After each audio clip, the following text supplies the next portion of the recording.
Hey there mga my loves, fire signs, Aries, Leo, and Sagittarius. Before we start your reading, reminders na not all of you ay makaka-resonate, kaya naman just choose only the messages you think are for you. And if you feel that this reading ay for you, then this reading might be really for you. And syempre, wala tayong gender here, babae, lalaki, LGBT cross watchers. You're all welcome here. No, just take how this resonates and please apply this into your own unique situation. Kaya naman, without further ado, let's see what do we have here for you. Fire signs, Aries, Leo, and Sagittarius. Looks like meron na dyan, no, na na-start na yung pinaplano nilang business right here, no, at yung iba pwedeng nakakuha rito ng promotion, taray, or may natanggap na incentive, no, or increase ng financial. Yan, ano man yung ginagawa ninyo na may kinalaman na rito sa pera, I can see it's ascending or increasing, no. Yung iba na simulan nyo na yan, no, yung bago ninyong business na yan, yung matatawag ninyong inyo talaga, yung iba naman bagong promote dito, yung iba naman mga babes, no, is tumataas yung sales nila, no, kung yan man ay pag-sell, no? Kasi nakita ko dito na parang meron dito nagsisell ng mga produkto online, no? So, pwedeng online yan, pwedeng, ano to, may boutique or whatsoever. See, Chariot card is here. Tuloy-tuloy mga babes, no? Ayan, no? Tuloy-tuloy rito at busy kayo in terms of your work, finances, and what? Business right here. No, I can see na tuloy-tuloy rin, no, ang pag-follow ng blessings dito. And look at the stars behind you, mga babes, no. It gives me this kind of message, no, na ito ay simula na ng pag-abot mo sa mga pangarap mo, no, na noon ay tamang panaw ka lang, no. Pero ngayon, no, mukhang nakikita mo na dito yung liwanag na maaari mo rin silang makuha at mapasakamay. Kung ano man yan ay yung ninanais mo rito na mabili. Pwedeng dream house, dream car, dream lot, no, house and lot, no, or kung ano man yan, no, achievements mo yon, no, at dreams mo yon, not just for yourself, but also for your family right here. At mukhang tuloy-tuloy na, no, yung nakikita ko na pagpunta mo dyan. See?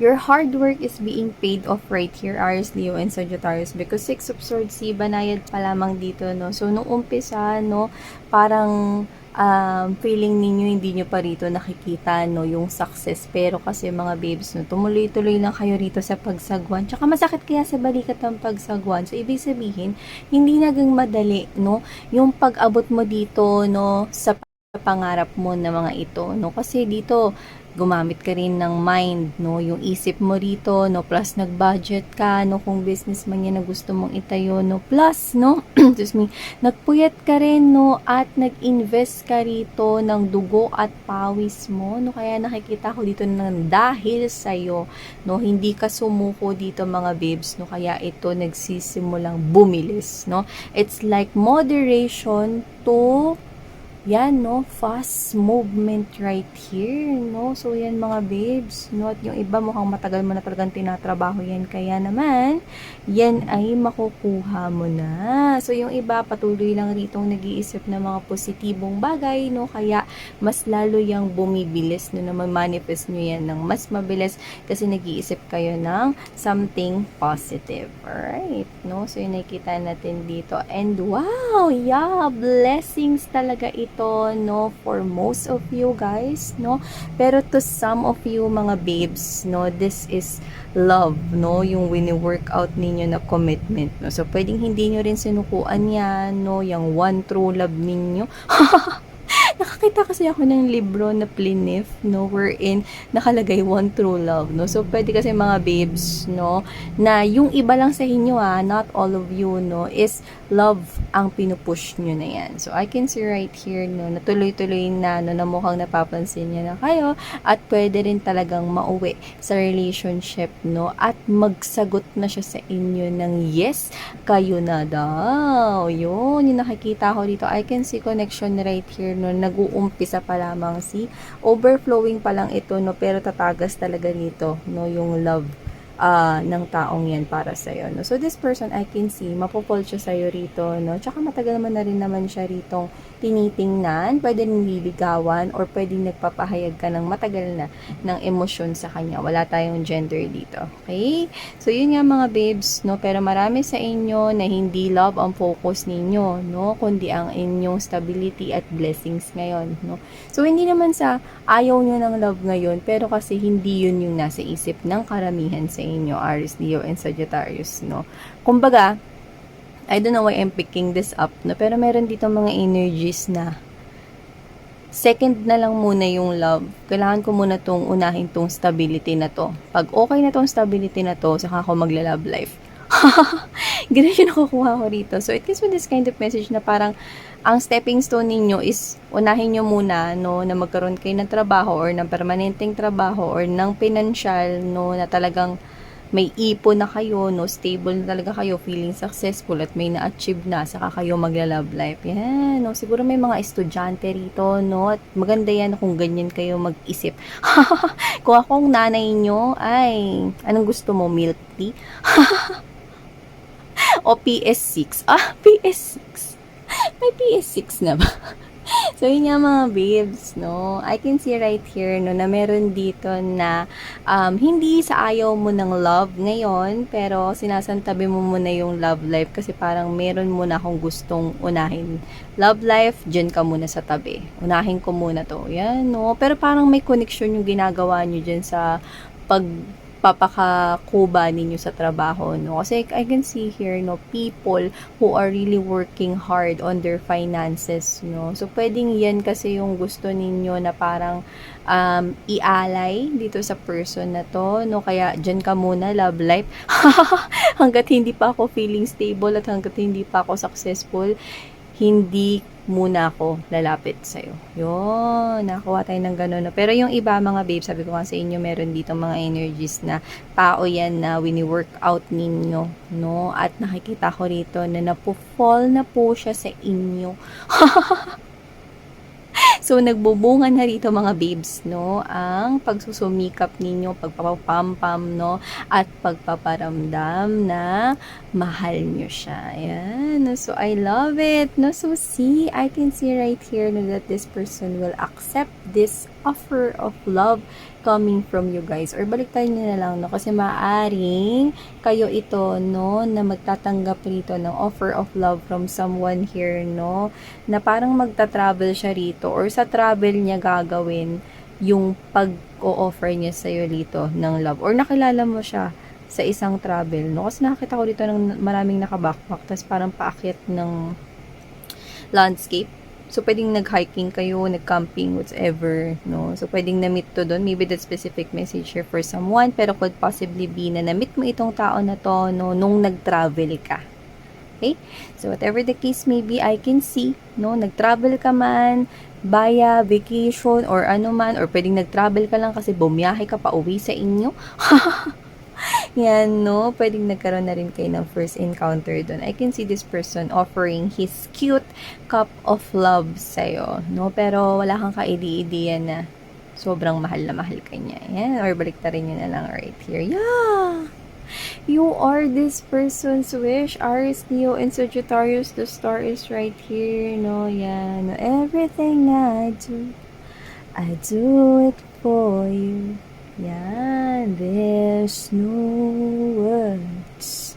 Yan, no, narinig natin yun. So, it gives me this kind of message, no, na everything talaga ay gagawin nitong tao na to or kayo to na gagawin nyo yung lahat, no, para dito sa tao na to, no, lalo na umuo na siya sa inyo. Magkakaroon to na feeling sa inyo. Yeah, kahit hindi niya aminin sa umpisa, no, mararamdaman mo na yan, no, kasi itong tao na to kahit tahimik siya, yung mga kinikilos niya, mga babes, no, ay obvious. So, I can see right here, no? No, kung sino man to, no? Na tao na to, no? Kahit hindi siya magsalita, nagusto ka niya, do. Mahal ka na niya, girl. Or mahal ka na niya, boy. So, I can see right here, no? Na not just in love life, alright? no? Pero pwede rin kasing finances ito, no? Matagal mo ito ring hinangad for yourself. So, I can see right here, no? Na talagang ginagawa mo na yung buo mong makakaya, no? Everything that you can do to achieve your dreams and make it reality, no? Make it your reality, no? At nakikita ko rito na talaga naman, no, na hindi ka rito sumuko at hindi mo yan sinukuan. Mapatao man yan or mapatrabaho man yan, no, kaya yan ay makukuha mo rin sa bandang huli. Sabi ko nga sa inyo walang imposible. Uy, walang imposible. No? Yung isip mo lang ang naglilimit ng imposible. No? Lahat ay posible, mga babes. No? Always, always, always remember that. And that is 101% true lalo. No? So, hindi ko kayo ini-etchos. Totoo yun. No? Only your mind is your limit. Kaya, kayo nag-iisip ng negatibo because you're thinking na may boundaries at may limitations. No? Hindi yun ganun. So, yeah, I can see victory right here, mga babes, no? And I can see, no, na magtatagumpay ka rito, no? Sa kung ano man to, no? Actually, hindi yun. Parang marami pang mga blessings yung darating sa'yo. Achievements dito, no? Victories na isa-celebrate mo rito, no? Look at the background, no? Those are the people, mga babes, no? Na nag-cheer sa inyo rito, no? So, I can see, ano mo looks like? I don't know. Pero kasi tingin ko dito na rin shining armor, no? So, I can see mga babes, no?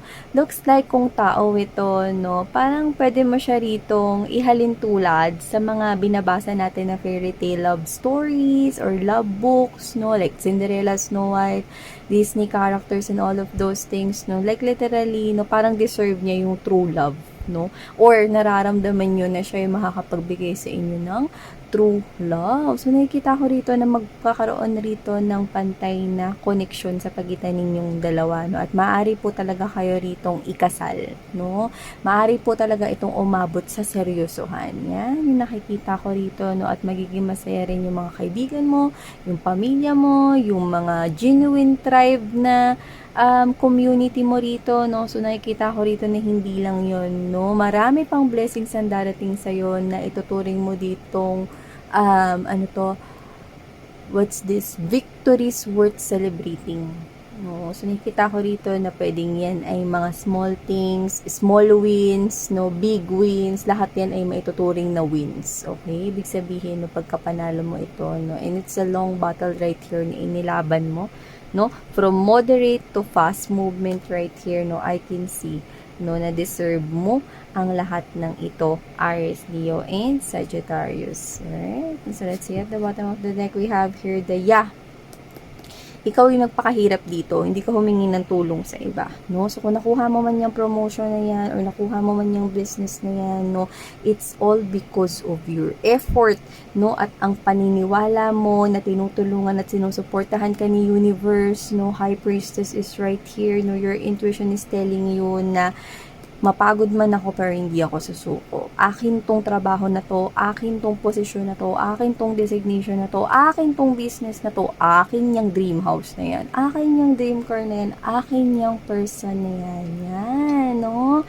And your intuition is telling you that everything is possible to happen and that you're connecting with the divine right here, that the angels and spirits guides are speaking to you, no, are telling you, no, are supporting you na tuloy-tuloy lang dito because you're on the right path, no? 11-11, you're on the right path, mga babes. Actually, this is Roman numeral number 2, but it looks like to me, no, number 11, no? So, it gives me this kind of message that you're on the right path to your victory. Alright, no? So, blessings are coming in for you, Aries, Leo, and Sagittarius, no? So, wow, no? It might took so long, pero it's already here. Alright, no? So, tuloy-tuloy lang rito, no? Gusto ko to na mapagod man, pero hindi susuko, no? Yan dapat, no? Yung spirit. Alright, no? So, thank you so much, Aries, Leo, and Sagittarius. Sanang heyo mga may loves, love, and light.